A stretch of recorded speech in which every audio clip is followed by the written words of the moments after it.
ആകാശവാണി. നമസ്കാരം. വാർത്തകൾ വായിക്കുന്നത് കൃഷ്ണ.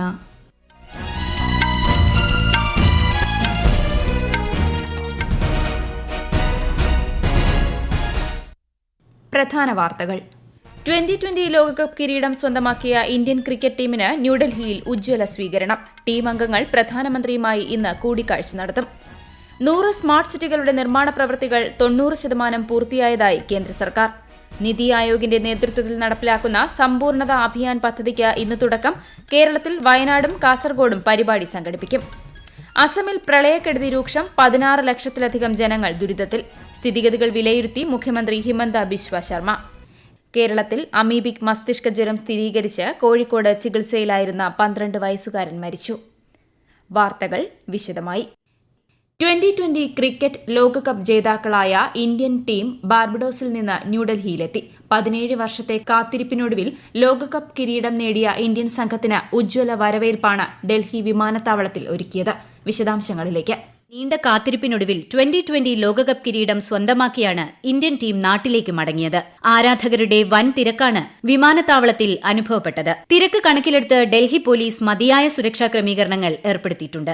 ബെറിൽ ചുഴലിക്കാറ്റിനെ തുടർന്ന് വിമാന സർവീസുകൾ നിർത്തിവച്ചതിനാലാണ് ടീം നാട്ടിലെത്താൻ വൈകിയത്. മുംബൈയിലേക്ക് പോകുന്നതിനു മുൻപ് ഇന്ത്യൻ ടീം അംഗങ്ങൾ പ്രധാനമന്ത്രി നരേന്ദ്രമോദിയെ അദ്ദേഹത്തിന്റെ വസതിയിൽ സന്ദർശിക്കും. ഇന്ന് വൈകിട്ട് മുംബൈയിൽ ഇന്ത്യൻ ടീമിന്റെ റോഡ് ഷോ ഒരുക്കിയിട്ടുണ്ടെന്ന് BCCI സെക്രട്ടറി ജയ് ഷാ അറിയിച്ചു. വൈകിട്ട് 5 മണിക്കും 7-നുമിടയിൽ നരിമാൻ പോയിന്റിൽ നിന്ന് വാങ്കഡെ സ്റ്റേഡിയം വരെ ഘോഷയാത്ര സംഘടിപ്പിച്ചിട്ടുണ്ട്. തുടർന്ന് നടക്കുന്ന അനുമോദന സമ്മേളനത്തിൽ BCCI പ്രഖ്യാപിച്ച പാരിതോഷികം ടീം അംഗങ്ങൾക്ക് കൈമാറും. ദക്ഷിണാഫ്രിക്കയെ 7 റൺസിന് പരാജയപ്പെടുത്തിയാണ് ഇന്ത്യ 2020 ലോകകപ്പ് സ്വന്തമാക്കിയത്. News desk, Akashvani. 100 സ്മാർട്ട് സിറ്റികളുടെ നിർമ്മാണ പ്രവൃത്തികൾ 90% പൂർത്തിയായതായി കേന്ദ്ര സർക്കാർ. സ്മാർട്ട് സിറ്റി മിഷന് കീഴിൽ 1,44,000 കോടി രൂപയുടെ വികസന പദ്ധതികളാണ് പൂർത്തീകരണത്തോടടുക്കുന്നത്. ജനങ്ങൾക്ക് ഉയർന്ന ഗുണനിലവാരവും വൃത്തിയുള്ളതും സുസ്ഥിരവുമായ അന്തരീക്ഷം ഉറപ്പാക്കാൻ ലക്ഷ്യമിട്ട് 2015-ലാണ് സ്മാർട്ട് സിറ്റി പദ്ധതി ആരംഭിച്ചത്. കേന്ദ്ര സർക്കാർ വിവിധ മന്ത്രിസഭാ സമിതികൾ രൂപീകരിച്ചു. പ്രധാനമന്ത്രി നരേന്ദ്രമോദി അധ്യക്ഷനായ സാമ്പത്തിക കാര്യ സമിതിയിൽ രാജ്യരക്ഷാമന്ത്രി രാജ്നാഥ് സിംഗ്, ആഭ്യന്തരമന്ത്രി അമിത്ഷാ എന്നിവരുൾപ്പെടെ 11 കേന്ദ്രമന്ത്രിമാരുണ്ട്. സുരക്ഷാ സമിതി, അപ്പോയിന്റ്മെന്റ്സ് കമ്മിറ്റി എന്നിവയുടെയും അധ്യക്ഷൻ പ്രധാനമന്ത്രിയാണ്. ശ്രീ രാജ്നാഥ് സിംഗാണ് പാർലമെന്ററി കാര്യ സമിതി അധ്യക്ഷൻ. നിതി ആയോഗിന്റെ നേതൃത്വത്തിൽ നടപ്പിലാക്കുന്ന സമ്പൂർണത അഭിയാൻ പദ്ധതിക്ക് ഇന്ന് വയനാട് ജില്ലയിൽ തുടക്കം. കാസർഗോഡ് പരപ്പ ബ്ലോക്കിലും പരിപാടി സംഘടിപ്പിക്കുന്നുണ്ട്.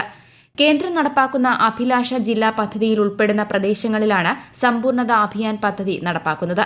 ഈ പ്രദേശങ്ങളുടെ സമഗ്രമായ ഉന്നമനം ലക്ഷ്യമിടുന്നതാണ് പദ്ധതി. വയനാടിനും കാസർഗോഡിനും പുറമെ ഇടുക്കി ജില്ലയിലെ അഴുത, ദേവികുളം, പാലക്കാട് ജില്ലയിലെ അട്ടപ്പാടി, കൊല്ലംകോട് ബ്ലോക്കുകളും കേരളത്തിൽ നിന്ന് അഭിലാഷ ജില്ലാ പട്ടികയിൽ ഉൾപ്പെട്ടിട്ടുണ്ട്. ഝാർഖണ്ഡ് മുക്തി മോർച്ച അധ്യക്ഷൻ ഹേമന്ത് സൊരേൻ മുഖ്യമന്ത്രിയായി ഈ മാസം 7-ന് സത്യപ്രതിജ്ഞ ചെയ്യും. മുഖ്യമന്ത്രിയായിരുന്ന ചെമ്പൈ സൊരേൻ ഇന്നലെ ഗവർണർ CP രാധാകൃഷ്ണന് രാജിക്കത്ത് സമർപ്പിച്ചു. തുടർന്നാണ് ഹേമന്ത് സൊരേൻ സർക്കാർ രൂപീകരണത്തിന് അവകാശവാദം ഉന്നയിച്ചത്. ഈ വർഷം ജനുവരിയിൽ മുഖ്യമന്ത്രി സ്ഥാനത്ത് നിന്ന് രാജിവച്ച ഹേമന്ത് സൊരേനെ ഭൂമി അഴിമതിയുമായി ബന്ധപ്പെട്ട കള്ളപ്പണം വെളുപ്പിക്കൽ കേസിൽ എൻഫോഴ്സ്മെന്റ് ഡയറക്ടറേറ്റ് അറസ്റ്റ് ചെയ്തിരുന്നു. JMM, കോൺഗ്രസ്, RJD എന്നീ പാർട്ടികളടങ്ങുന്ന INDI സഖ്യത്തിലെ MLA-മാരുടെ യോഗത്തിലാണ് ഹേമന്ത് സൊരേനെ വീണ്ടും മുഖ്യമന്ത്രിയാക്കാനുള്ള തീരുമാനം കൈക്കൊണ്ടത്. ജോലിക്കിടെ ജീവൻ നഷ്ടമായ അഗ്നിവീർ അജയ് കുമാറിന്റെ കുടുംബത്തിന് 98,39,000 രൂപ നഷ്ടപരിഹാരം നൽകിയതായി കരസേന. പോലീസ് പരിശോധനയ്ക്ക് ശേഷം അഗ്നിവീർ പദ്ധതി പ്രകാരം ആനുകൂല്യങ്ങൾ ഉൾപ്പെടെ 67 ലക്ഷം രൂപ കൂടി നൽകണമെന്നും സേന അറിയിച്ചു. ഏകദേശം 1,65,00,000 രൂപയാണ് കുടുംബത്തിന് ലഭിക്കുക എന്നും കരസേന സമൂഹ മാധ്യമത്തിൽ കുറിച്ചു. അഗ്നിവീർ ഉൾപ്പെടെ കൃത്യനിർവഹണത്തിനിടെ ജീവൻ നഷ്ടമാകുന്ന സൈനികരുടെ കുടുംബങ്ങൾക്ക് തുക നൽകാറുണ്ടെന്നും സൈന്യം അറിയിച്ചു. അഗ്നിവീർ അജയ് കുമാറിന്റെ കുടുംബത്തിന് നഷ്ടപരിഹാരം ലഭിച്ചില്ലെന്ന സമൂഹ മാധ്യമ പോസ്റ്റുകളുടെ പശ്ചാത്തലത്തിലാണ് സൈന്യത്തിന്റെ വിശദീകരണം. ഈ വാർത്തകൾ ആകാശവാണിയിൽ നിന്ന്.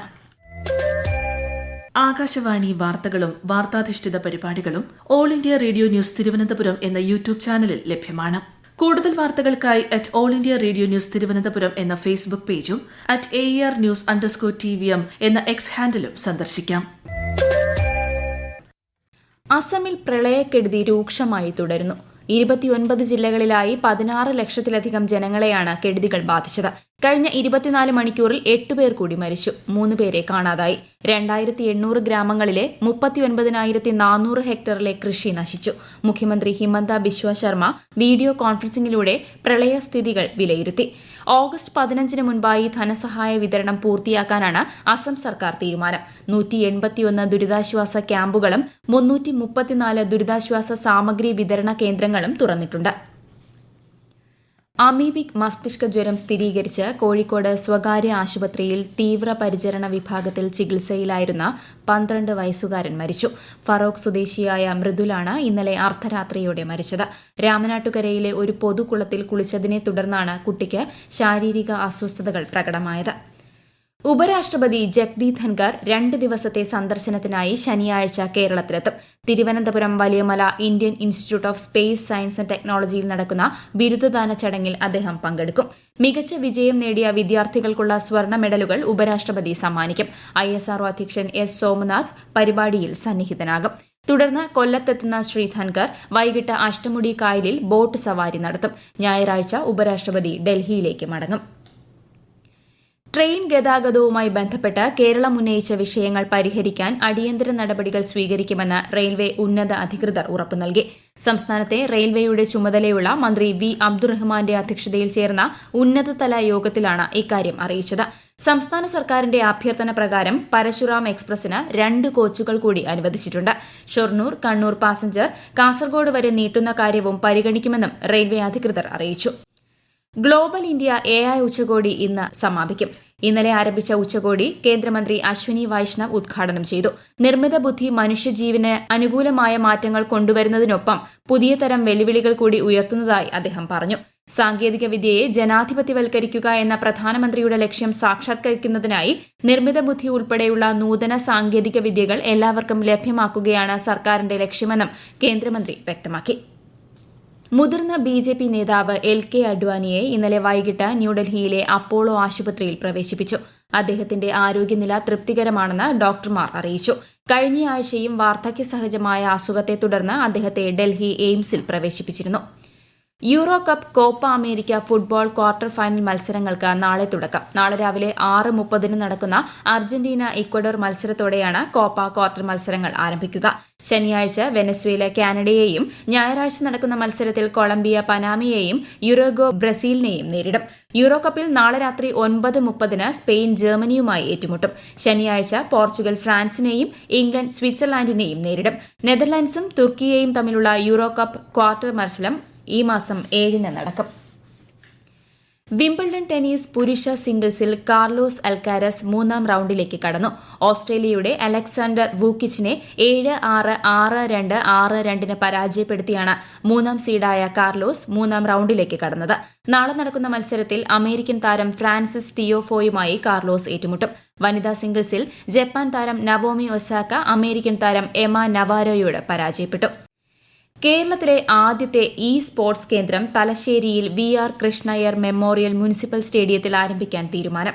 തലശ്ശേരി സ്റ്റേഡിയം കോംപ്ലക്സിൽ 2 മാസത്തിനകം അത്യാധുനിക സൌകര്യങ്ങളോടുകൂടിയ ജിംനേഷ്യം സെന്ററും ഹെൽത്തി കിഡ്സ് പ്രോഗ്രാമും ആരംഭിക്കും. ഈ മാസം 13 സംസ്ഥാന സ്പോർട്സ് ഡയറക്ടർ ഉൾപ്പെടെയുള്ള വിദഗ്ധ സംഘം സ്ഥലം സന്ദർശിച്ച് കാര്യങ്ങൾ വിലയിരുത്തും. സ്പീക്കർ AN ഷംസീർ വിളിച്ചു ചേർത്ത യോഗത്തിലാണ് തീരുമാനം. ബ്രിട്ടനിൽ പുതിയ പ്രധാനമന്ത്രിയെ തിരഞ്ഞെടുക്കുന്നതിനുള്ള ഒരുക്കങ്ങൾ പൂർണ്ണം. ഇന്ത്യൻ സമയം ഉച്ചയ്ക്ക് 12:30 ആരംഭിക്കുന്ന വോട്ടെടുപ്പ് നാളെ രാവിലെ 3:30 സമാപിക്കും. പ്രധാന വാർത്തകൾ വീണ്ടും. 2020 ലോകകപ്പ് കിരീടം സ്വന്തമാക്കിയ ഇന്ത്യൻ ക്രിക്കറ്റ് ടീമിന് ന്യൂഡൽഹിയിൽ ഉജ്ജ്വല സ്വീകരണം. ടീം അംഗങ്ങൾ പ്രധാനമന്ത്രിയുമായി ഇന്ന് കൂടിക്കാഴ്ച നടത്തും. 100 സ്മാർട്ട് സിറ്റികളുടെ നിർമ്മാണ പ്രവൃത്തികൾ 90% പൂർത്തിയായതായി കേന്ദ്ര സർക്കാർ. നിതി ആയോഗിന്റെ നേതൃത്വത്തിൽ നടപ്പിലാക്കുന്ന സമ്പൂർണത അഭിയാൻ പദ്ധതിക്ക് ഇന്ന് തുടക്കം. കേരളത്തിൽ വയനാടും കാസർഗോഡും പരിപാടി സംഘടിപ്പിക്കും. അസമിൽ പ്രളയക്കെടുതി രൂക്ഷം. 16 ലക്ഷത്തിലധികം ജനങ്ങൾ ദുരിതത്തിൽ. സ്ഥിതിഗതികൾ വിലയിരുത്തി മുഖ്യമന്ത്രി ഹിമന്ത ബിശ്വ ശർമ്മ. കേരളത്തിൽ അമീബിക് മസ്തിഷ്ക ജ്വരം സ്ഥിരീകരിച്ച് കോഴിക്കോട് ചികിത്സയിലായിരുന്ന 12 വയസ്സുകാരൻ മരിച്ചു. വാർത്തകൾ കഴിഞ്ഞു. അടുത്ത വാർത്താ പ്രക്ഷേപണം ഉച്ചയ്ക്ക് 12:30.